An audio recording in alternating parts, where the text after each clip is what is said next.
Before we get on to the video, do me a favor and hit the like button, it greatly helps out the channel. Also, while you're down there, subscribe for more. Now back to the video. An awkward silence befell the two as Seona realized that she subconsciously showed her real personality to Lee. The scene then shifts and we see the two sitting awkwardly on a train ride. Seona turned her attention to Lee and she asked if this wasn't Lee's first vacation in a while, and she expressed that Lee's parents must be happy to see him. Lee told her that neither of his parents are alive and that they passed away when he was younger. Seona, realizing that her attempts to start a conversation had been shot down, shifted her gaze to the ground, and Lee quickly noticed that he had made things more awkward. With a pleasant smile, Lee told Seona that he is all good. He explained that it was kinda hard and lonely when he was younger, but after becoming an adult, he found people who were just like family. Seona stared at Lee with a puzzled look, and she questioned what he means by just like family. Lee recalled a memory of all the people in his previous life who relied on him. Lee turned his head, and he contemplated if he should call them friends, co-workers, or comrades in arms. He gazed out the window, and he smiled, then he expressed that comrades in arms seems to be the right word.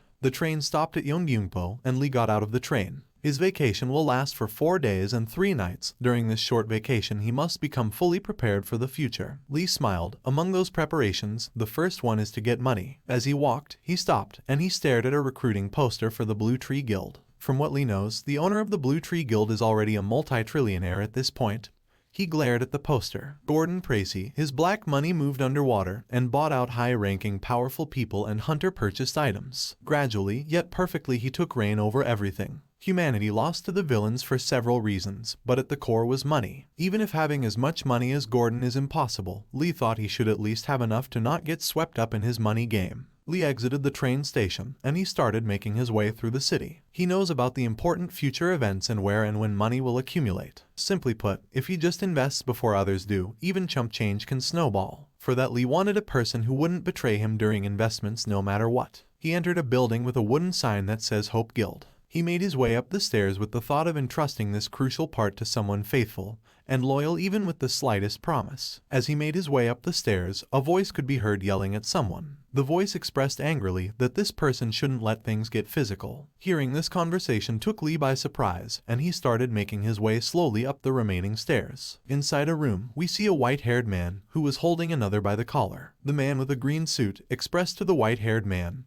that not a lot of clients came in this month. The white-haired man told this person that he doesn't care about that shit. He expressed that Master's a pushover, so all this person needs to do is pick up leftover jobs from others. The man with the green suit told the white-haired man that he has been trying hard to find work, but it's hard because the white-haired man rejects all of it. The white-haired man expressed that being a guard at an event isn't a job, because it's humiliating to his character. Lee entered the room, and the two people turned their attention to the door with a shocked look on their faces. Instantly after seeing Lee, the white-haired man recognized him. He approached, calling Lee by his nickname, Tin Can Pilot, and he expressed that it's been a long time since they last saw each other. Then in a flashback, we see the white-haired man, Lee Wonchul, introducing himself to Lee after finding out that he was awakened. Lee, who was a loser at the time, was grateful to have someone talk to him, so he happily gave Wonchul his name. In the present, Lee glared at Wonchul, and he expressed that they weren't on good enough terms to greet each other nicely. He moved past Wonchul, and he approached the man in a green suit, Chialsu, and they exchanged a friendly greeting.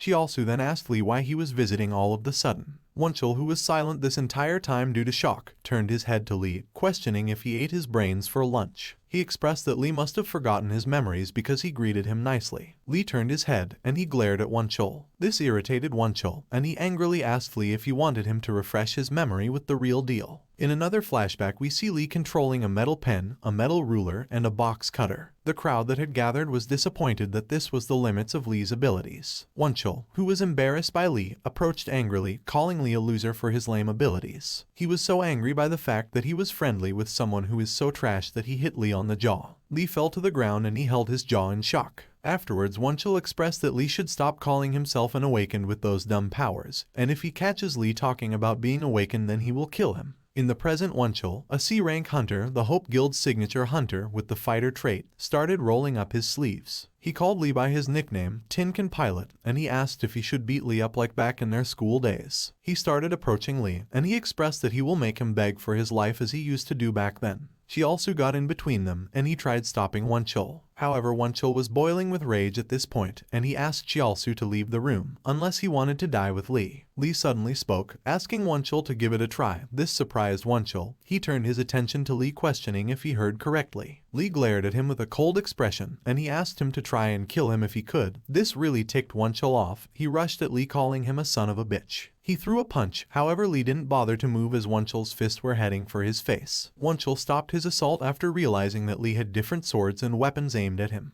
Li spoke in a cold tone, and he explained that he couldn't guarantee that today he will be able to beat Wonchul in a fight, but he assured him that he would at least be able to cripple him half to death, to the point he would think a whole army unit attacked him. He glared at Wonchul, and he told him that he could easily end his life as a close-range fighting hunter. Wonchul was taken aback. He stared at the weapons that Lim had aimed at him, and he realized that Li could really do it if he wanted. Suddenly, a man entered the room, expressing that he and Wonchul needed to leave right now, or they will be late to the event. Li instantly dropped the weapons as this person entered the room. The man stared at the scene in front of him with a confused look on his face, and Li started expressing loudly to Wonchul that he is so sorry and that he will be careful next time. He hugged Wonchul by force. This confused Wonchul. He questioned why Li was acting weird all of the sudden, and he tried to get Li off him. Li hugged Wonchul tighter, and he whispered in his ears, saying he heard the White Tiger Guild kicked him out for peeing his pants and running away during his first raid. Wonchul was taken aback, and he questioned how Li knew this. Li continued on, saying Wonchul should keep in mind that he also has a big mouth, and he asked him if he was going to pathetically fight an F-rank hunter in front of everyone he knows. Li continued whispering with hostility in his voice that he is saving the face that Wonchul is so fucking obsessed about, so while he was still being nice, he wanted Wonchul to get lost. Wonchul and the other person left, and the scene shifts into Chiaosu's office, and we see the Li and Chiaosu discussing. Li had placed the cards of the AMT, Anti-Monster Troop,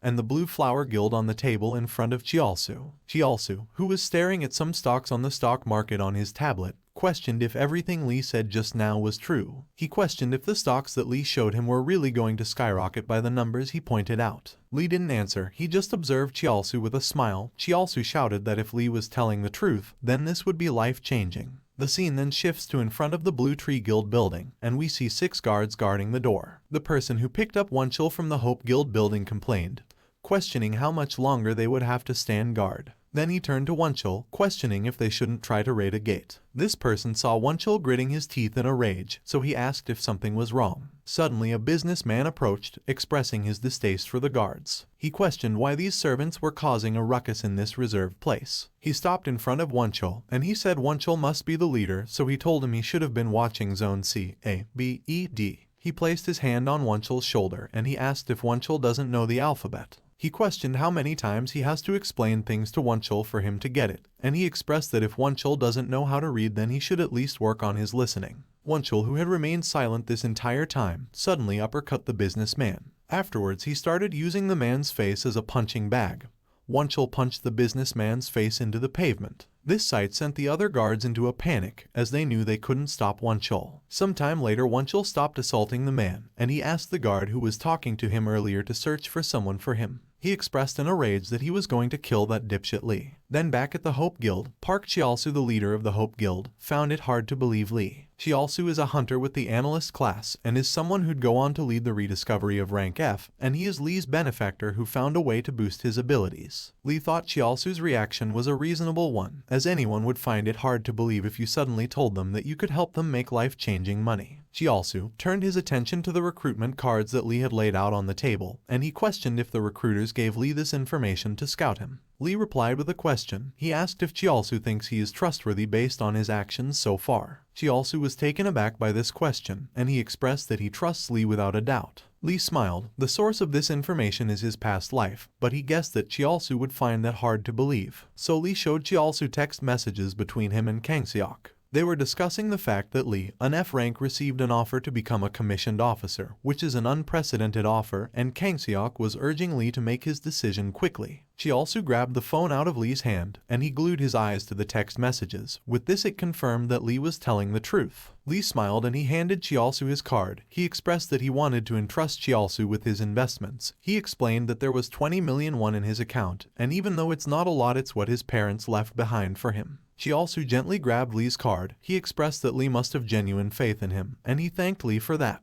Then in a flashback, we see Chialsu confronting a crying Lee about his powers. Chialsu told Lee that no one in this world is without talent, it's just that talent is now judged based on your awakened powers these days. He patted Lee on the back, and he expressed with a smile that Lee shouldn't beat himself up. He told him that they should live a little longer until their talents are recognized as superpowers too. In the present, Lee held onto Chialsu's hand with a smile. This was his investment, a way of repaying someone he considers his brother for being the only warmth he received in his previous life when he had nothing. Lee knows that in the future humanity will encounter otherworldly beings who can communicate. The technology gained through interacting with these otherworldly beings will be a turning point in the Gate War, so their skills will be vital in stopping the gates and waves that are to come. For that, Lee needs an expert who can communicate with the otherworldly beings and pass on their technology to him. At the Yongdyungpo Blacksmith Alley, we see Lee asking a shopkeeper about the price for mana stones. The shopkeep then asked how much Lee is willing to spend. After leaving the shop, Lee continued making his way through the back alley. The second thing he wanted to prepare for the future is to put himself in a situation where he would be able to create his first master-grade item with the help of the 7 dwarven artisans. As Lee made his way through the blacksmith alleys, he was being tailed by someone. However, he didn't notice as he was busy thinking about preoccupying blacksmiths,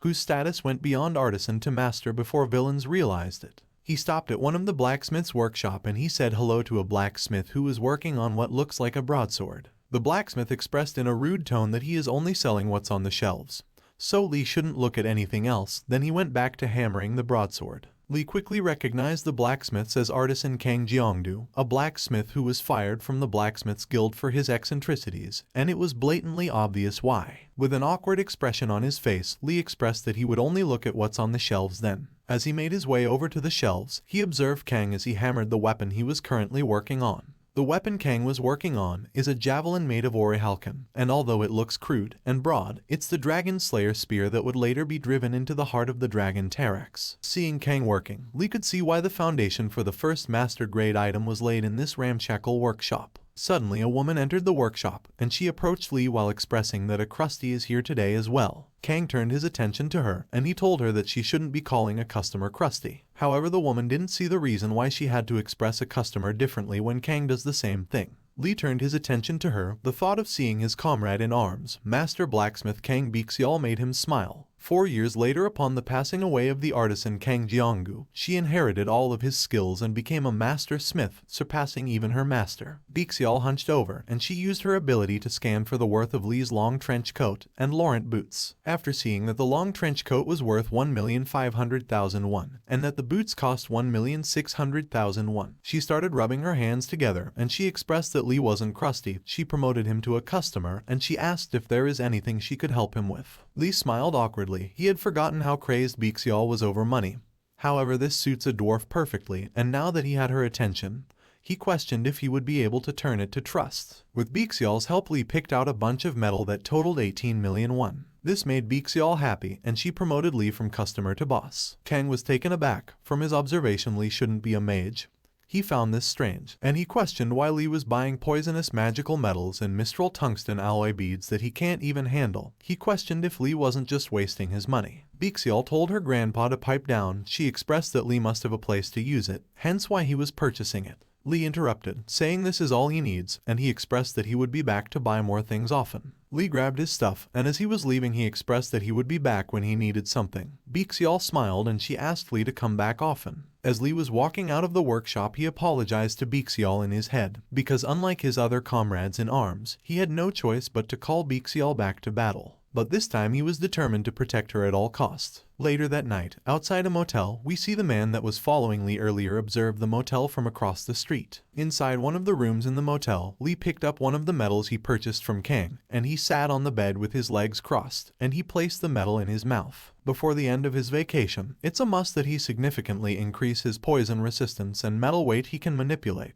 He received a message from the system that informed him that the metal he just ate was enchanted with poison. There was 20 minutes left till absorption, and after absorption his tolerance to poison will increase by a small amount. Normally this would have taken the same time as mentioned by the system. However, he now has the breath room. He activated the ability, and the metal quickly melted in his stomach. He activated the breath room at 250% efficiency. This triggered multiple notifications from the system warning him that he will be inflicted with severe pain. The warning notifications kept coming. This irritated Lee. He held his stomach because of the pain and he expressed out loud that he knows already. The pain increased severely. Lee held onto the bed sheets tightly. He didn't have much time before the Seoul Station gate, so he must eat all of the metal he purchased and endure the pain that came with it. 2 days later, the man that was tailing Lee brought Wonchul to the motel Lee was using. He expressed that he didn't know what Lee was doing, and he explained that Lee locked himself in there for 2 days. Inside the room, we see that Lee had finished all of the metals he purchased. And suddenly he received a message from the system. Lee reached tier 2 poison resistance, and he was able to absorb all of the metal he ingested, so his current controllable metal weight is 17,500 grams. And his metal detection ability has been increased. He could now detect up to 500 grams of metal from up to 135 meters away. Lee got up from the bed, feeling empowered by his growth. Then he turned his attention to the message from the system. Even though tier 2 poison resistance was lower than he expected, he was happy because his current controllable weight would allow him to carry about 60 combat knives. The system then congratulated him for successfully passing the first latent breakthrough, and because of this Lee gained a trait skill. The system pulled up the information for the new skill Lee learned, Metal Smash. It is a D rank skill, and it consumes mana to crush a certain amount of metal. The amount of mana consumed varies depending on the amount of metal the skill is applied to. Lee thought this was a powerful skill since it could destroy metal. He smiled, since with this skill he can disarm almost any piece of equipment in one fell swoop. So even though he was disappointed about his poison resistance, the fact that he acquired this skill is good enough. Suddenly, Wonchul broke down the door to his room. However, Lee wasn't in the least bit surprised. Wonchul was taken aback by Lee's brazen act. Lee quickly realized why Wonchul was here. He spoke explaining to Wonchul that he is a soldier, so there's countless restrictions governing his actions, and he asked him if he could just go back. Wonchul started laughing. He smiled, then he charged at Lee, while expressing that Lee is just yapping because he knows that he is going to die. He threw a punch, however Lee activated his body strengthening skill, and he stopped Wonchul's punch with ease. Wonchul was surprised, and he questioned how Lee's hand was able to stop him so easily. Lee asked him if they could take this outside, since at this rate civilians will get caught up in this. The civilians in the motel were already brought out of their rooms by the commotion. Lee's arrogance continued to piss Wonchul off. He retracted his fist, and he tried to kick Lee, while expressing that Lee should stop bluffing. Lee dodged the kick by ducking, and he expressed that 2 days ago, his arrogance might have been a bluff, but not today. He activated his body strengthening on his right arm, and he charged up an uppercut. Then he delivered a devastating blow to Wonchul's gut. Wonchul lost control of his legs, and he fell to the ground due to the pain. Lee towered over him with a cold expression on his face. He told Wonchul that this is nothing compared to what he did to him, so he asked why Wonchul was going this far. Wonchul turned his evil gaze to Lee, and he expressed that Lee is getting cocky after getting lucky enough to land one blow on him. Wonchul started charging up an ability in his legs, and he told Lee that he shouldn't look at him with those eyes. Lee shouted at Wonchul, reminding him that civilians could get hurt if they stayed there and fought. However, Wonchul expressed that he couldn't care less about the civilians. This irritated Lee. He knew that Wonchul was only after him, so he turned his attention to the window, and he realized that there is only one way to minimize the shock to the building. So he dashed for the window. This infuriated Wonchul, and he shouted at Lee, questioning why he was running away. As Lee was about to jump out of the window, Wonchul finished charging his ability and he kicked Lee. Luckily, Lee was able to block in time. However, the force of the attack sent him flying through the window. Wonchul quickly jumped out of the same spot, and he expressed angrily that he was going to kill Lee. Thanks for watching. If you enjoyed the video, then hit the like button.